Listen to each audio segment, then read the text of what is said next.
Live from downtown Detroit, Local 4 News at 11 starts now. Hateful and racist voicemails left for several lawmakers, including Detroit's Rashida Tlaib. What we're learning about the man accused of making those threats. And the captain comes home. How the deal to bring Steve Yzerman back to Detroit came together.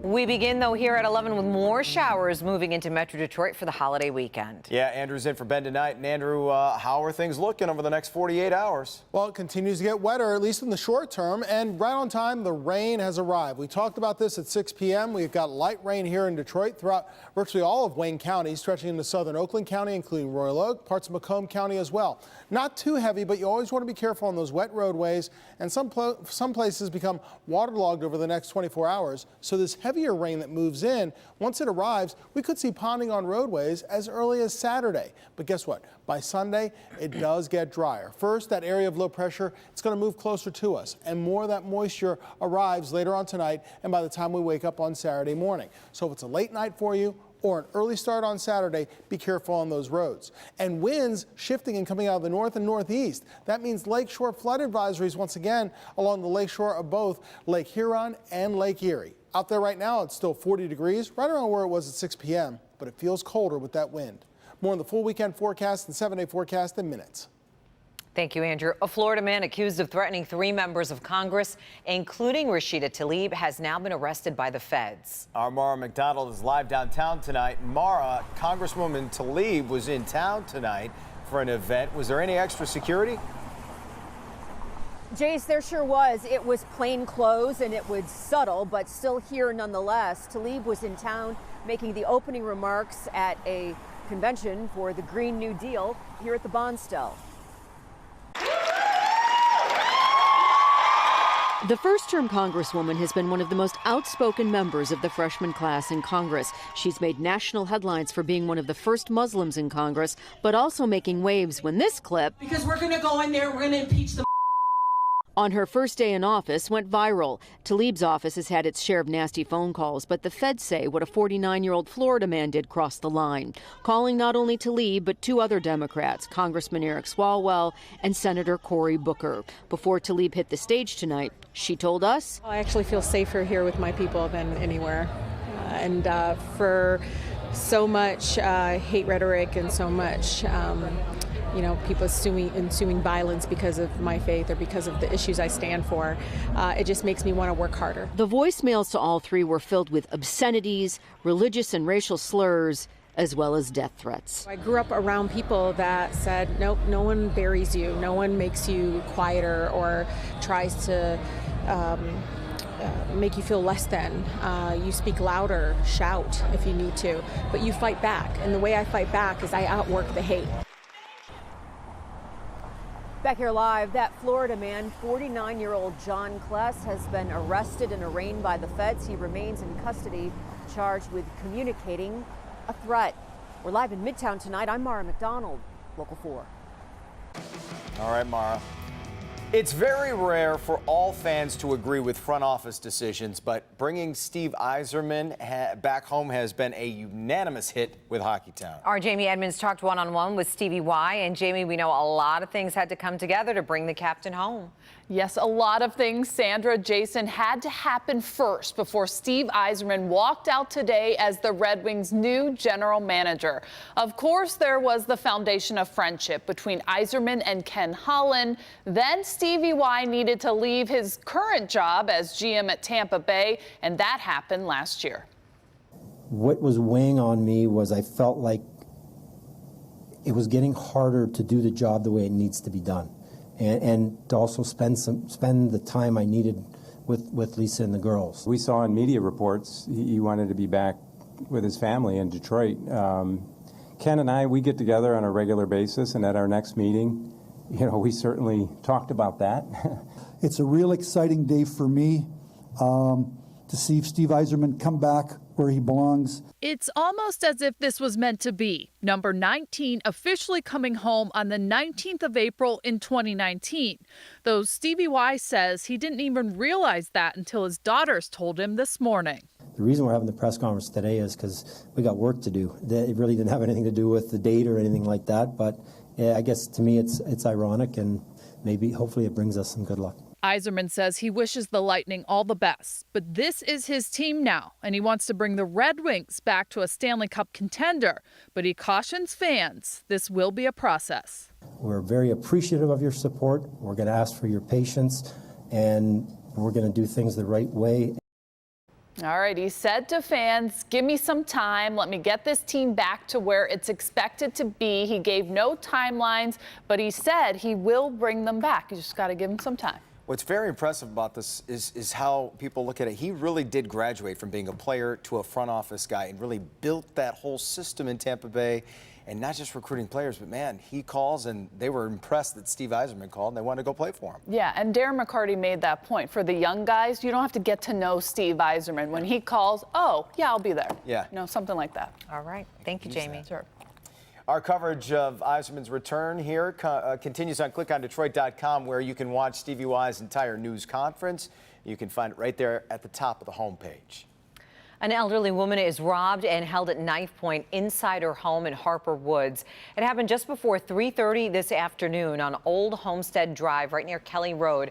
According to police, a man got inside the woman's home and demanded money. He took off running, but he was later arrested. That woman, who told us that she's lived at that home for more than 40 years, thankfully she wasn't hurt. A Redford teen will now go before a judge tomorrow in connection to an assault involving a 3-year-old boy. The 17-year-old was arrested this week. It happened after a couple called police after they saw the teen take a toddler underneath a bridge. The 17-year-old is now charged with accosting the child, which carries up to 4 years in prison if found guilty. The prosecutor's office says no allegations of any sexual assault have been issued in connection with this case. A Shelby Township woman gets a surprise when she hears a loud thud at her door, just minutes after letting her 10-month-old puppy in from outside. The woman was staring back at a hungry coyote pressing its nose against the glass, possibly looking for an early morning snack.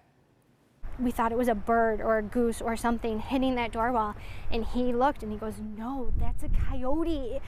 And we could not believe what we were seeing. We had our puppy out there just 10 minutes before, and I couldn't imagine if something were to happen to him.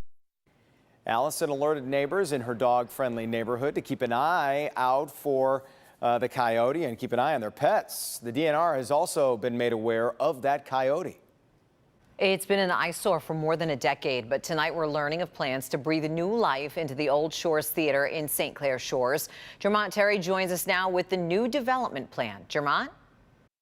The doors to the Shores Theater locked in 2006, but give it some time, people will soon walk back through these doors thanks to one hometown guy's vision.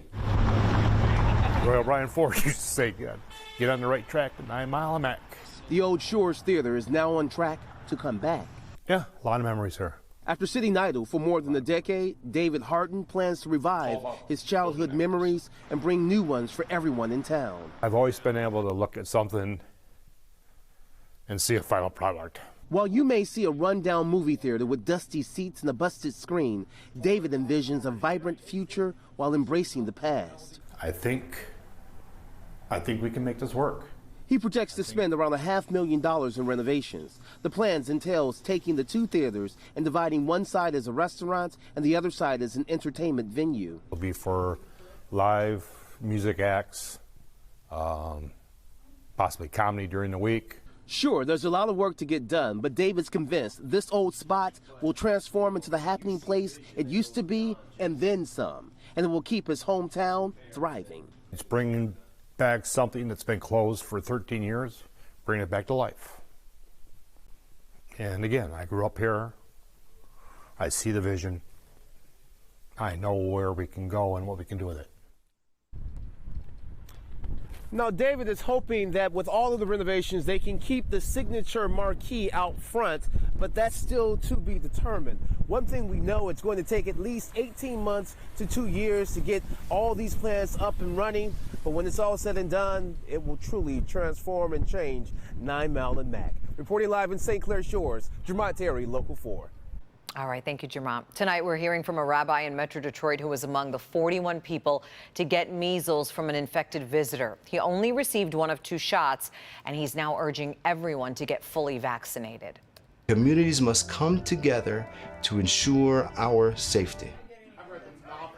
His message comes as Passover gatherings started tonight. Officials are bracing for an uptick in cases as families travel and gather to commemorate the Jewish exodus from Egypt. Road closures are underway on Livernois Road in both directions under the I-75 freeway in Troy. Crews will be demolishing a bridge in that area. In the meantime, drivers are urged to use Big Beaver, Crooks, or Maple Road as detours. Livernois Road is expected to be back open by 5 a.m. Monday morning. It might be the middle of April, but Americans are still getting the flu. Coming up new tonight, why this flu season is now officially in the record books. And out of control, the punishment this teen driver now faces after nearly slamming into a patrol car. But first, it's the only museum of its kind, and it's right here in Metro Detroit. At heart, we are a storytelling institution that is here to not only preserve stories, but share them with the public. Celebrating and preserving history, next on Uniquely Detroit. Key ingredients to a better diet are probably in your fridge right now. Tomorrow morning, several simple ways you can eat healthier without changing your routine. First. Well, you may not know this, but April is Arab American Heritage Month. Yeah, all this month, the Arab American National Museum in Dearborn is celebrating by offering free admission for all walk-in visitors. Photojournalist Alex Atwell takes us inside the museum in tonight's Uniquely Detroit. So welcome to the Arab American National Museum. So hopefully by the time you leave here in an hour, you'll be fluent in Arabic, right? Al-Madhaf Al-Arabi Al-Amriki. There we go. Amriki is American, Arabi is Arabic, and Al-Madhaf is a museum. So basically saying, welcome to the Arab American National Museum. My name is Matthew Jaber Stifler. I'm the Research and Content Manager here at the Arab American National Museum. The mission of the museum is to document Arab history, to preserve its heritage, and also to celebrate its culture. Yes, at heart, we are a storytelling institution that is here to not only preserve stories, but share them with the public. We want Arab Americans that come here to feel pride in their family history, in their community history. So this exhibit showcases items that Arab immigrants brought with them when they came to the United States. So this trunk belonged to a Yemeni immigrant who came to the United States. These shoes are wonderful. These shoes were brought by Sarah Abdullah. She actually wore them on her journey when she came to the U.S. because she wanted to, in a sense, present her best foot forward to her new life in the U.S. So here we've got several artifacts that were donated by Helen Thomas, who is a native Metro Detroiter. Her parents were Lebanese immigrants, and she became extremely famous for her covering of presidents. She has been a wonderful force for journalism and for truth. So this is one of our exhibits that shows Arab Americans and the long history in Hollywood and other entertainment industries. For instance, we've got Paul Anka here. A lot of people don't know that he's of Arab heritage. Up here we've got Casey Kasem. Got a plaque when he had his star on the Hollywood Walk of Fame. He is a native Detroiter, and he is very proud of his Lebanese and Arab heritage. So Mustafa Akkad was a Hollywood producer and director who did most of the Halloween movies, including the first handful. Over here we've got a little bit of pop culture and a little bit of local history. So here we have a figurine of Simon Baz, who is one of the Green Lanterns. And so Simon Baz was a Lebanese Muslim superhero from Dearborn, Michigan. Neat little piece of local history that connects to the larger Arab American story. We really try to tell that broad story of who our community is, where they're coming from, and why they're here. That was just fascinating. It's easy, you know, when you hear the names and you think about it, you're like, yeah, that makes sense. And we're so lucky to have that here, right in our own backyard. Really are. Now here's Kevin Dietz with more on what's coming up Sunday night at 11. He was the first to fall in the massive federal investigation into Detroit's demolition program. I accepted the money, and I shouldn't have. Admitting his mistakes, coming clean, even taking a polygraph test. Very nerve-wracking, a rough experience. But again, it's another way of me trying to get my truth out. Speaking publicly for the first time about the kickback scheme because of the way the city responded to his conviction. I was outraged. That's the reason why I'm here, not to try to vindicate myself in any way. I know what I did was wrong. A Defenders exclusive Sunday night at 11. All right, Andrew's back to track a little rain and a little warm up for the big weekend. That's right. A little rain at first, but then a lot as we go into the overnight hours and for Saturday. But fortunately, sunshine returns in time for Easter Sunday. There you go. There's the little bit of rain that's around right now. Scattered light rain and sprinkles around. Not too much to worry about. But as the night wears on and by Saturday morning, we see a lot more movement from the south. Right now, the light rain is being focused on portions of St. Clair County, including Port Huron. That's where it's reaching now. That's the farthest north area. Marine City getting a little light rain. Same thing here in Detroit, including on the southwest side and just downriver and down toward Monroe County. We're seeing that across the Ohio border, too. And farther to the south, we still have this pesky area of low pressure that continues to spin away right over Tennessee. It's not going to move due east. Instead, it's going to move more to the north, or at least jog slightly in that direction, bringing this larger shield of moisture in Kentucky closer to Ohio and then closer to us by Saturday morning. In fact, that might be the wettest portion of the day on your Saturday, so be prepared if you're an early riser for the weekend. Right now, we've got 40 degrees. Temperatures right around where they were at around 6 p.m. Really haven't budged too much, and they stay around 40 as we go through the rest of the night. Maybe going down a couple more notches, but it remains windy, a wind of 20 miles per hour, making it feel like it's in the 30s or even upper 20s. So make sure you bundle up if it's a late night for you and you still want to head out. So more rain arrives later on tonight. Wet, chilly, and breezy for our Saturday. But don't worry, the second half of our weekend, Sunday, Easter Sunday, sunnier and milder, feeling more like springtime, perfect for the holiday and all the celebrations and all the activities that will be going on. It's 37 chillier degrees for our friends in K-Pac and around Emmett. Grab your jackets and hats if you want to head out over in Ann Arbor, and your umbrellas too. 40 degrees currently and 40 degrees right on the nose for our friends over in Monroe. Again, temperatures go down slightly, but stay away from the freezing mark, so no concerns about any ice overnight. But look at this flow out of the north, moving right over Lake Huron, right over Lake Erie as well. It may take more of an easterly flow as we go into the overnight hours, and because of that, we still have flood concerns along the Lake Huron shoreline and the Lake Erie shoreline. And those winds making it feel like it's 29 for our friends in Pontiac, making it feel like it's also right around 30 or in the upper 20s elsewhere. And the Lakeshore Flood Advisory exists for Sanilac County, St. Clair County, and in Monroe County through the night tonight and through much of the day on Saturday. Look at how much rain is expected to fall, as much as a ½ inch to nearly an inch of rain across a good portion of Detroit and southeast Michigan. Much of it filters in overnight. You see the bits of yellow showing up, so we might see some locally heavy downpours as well. So we got to watch out for ponding on roadways. If you come across any high standing water, remember, always find an alternate route. So temperatures down to around 38 overnight, just a few more degrees lower than where it is right now. Only struggling to get to the middle and upper 40s tomorrow, so it remains chilly. We're looking at rain showers, especially in the morning, lingering in the afternoon. It might affect the baseball game. And be careful on wet roadways outside of LCA for some playoff basketball. Sunnier on Easter Sunday with 65 degrees. And overall next week, mild with highs in the 60s, lows in the 40s, and more sunshine after the holiday weekend. It's going to feel like spring finally. Yes. Sandra. Consistently. This isn't your average Easter egg hunt. What Midwest city is hiding golden eggs all across its downtown with prizes worth hundreds of dollars inside? But first, a security checkpoint shut down at Metro Airport after a bag catches fire. What was inside that bag that caused the scare? Coming up next.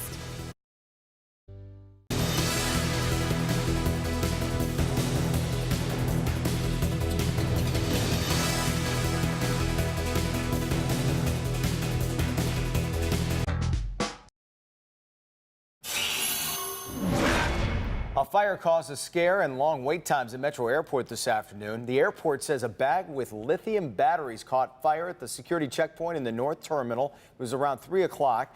Firefighters were there to quickly put the fire out. A mysterious substance flowing into a Sterling Heights drain has now been identified. Investigators say it's concrete washout, which may have been improperly dumped by a company. Crews have already installed booms to prevent it from traveling further downstream. Watch this. Highway Patrol in Oklahoma releasing dash cam video of a dangerous accident as a reminder to drivers to be very cautious on wet roads. You see that car skidding out of control. The video shows that trooper being nearly sideswiped by a hydroplaning car, going out of control, spinning out under the overpass there. The driver was not injured, and instead of a ticket, the trooper decided to give the teenage driver a warning to slow down. That is frightening. In good health tonight, the CDC reporting this flu season is the longest in a decade. There have been 21 weeks of elevated flu activity. That's 1 week longer than the previous 10-year high. That was set during the 2014-2015 flu season. The CDC describing this season as moderate based on reports of illnesses and folks going to the hospital. More than 600,000 people have been in the hospital with the flu this season. Dayton, Ohio is kicking off the Easter weekend with an Easter egg hunt all across downtown. I think you might want to check and see if Sean Lay's headed home this weekend. Got to check with our sources. Golden eggs are placed throughout the city with prizes. Check this out in these golden eggs.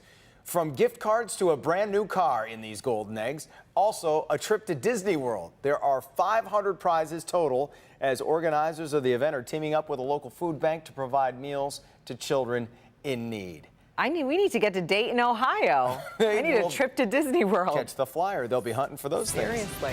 Stay with us. Jamie's coming up next with a look at sports.